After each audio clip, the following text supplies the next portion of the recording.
E ahora un joven está destacado bom para dar reconhecimento para assim valorar todo seu esforço e tempo que está pone de lograr sua meta. Onde joven aqui está Sarakita Onfrija, que merecidamente ganha reconhecimento especial. Sarakita, um jovem que está destacado em deporte de windsurfing, agora arraia seu nome riba Aruba seu próprio Walk of Stars. Me dá hoop contento, eigenlijk.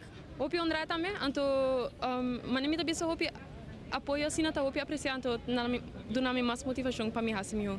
Dus hoop danke. Ano 2014 está um ano grande para Sarakita, um ano excepcional tanto para logro ng den deporte como também den seu estudio. Magana me di 8 título mundial, dus ja, eigenlijk bij hoop bom.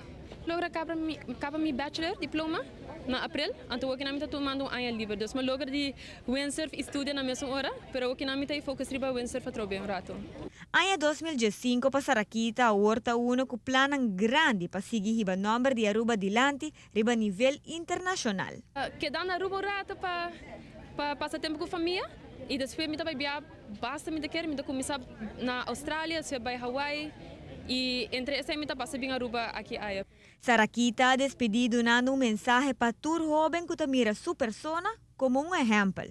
Lo que a mim quer dizer tá, tu coisa como logra outra dori hendo ko mi arono nami mes rondi jai mi família mi amigo não wak pa boting hendo ko to motivado rondi bo pa asina bo yega bo meta também não larga a escola cai, me tem essa roupa importante. Não passou por meus diploma, pero é desenvolver passou por desenvolver mes durante o estudo. Dus e botar o diploma depois. Me tem essa roupa importante.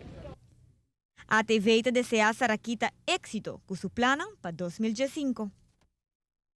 Mesmo que Sarakita tem roupa e outro jovem que também está ressaltando e que quizás pronto nos por mirar Walk of Stars.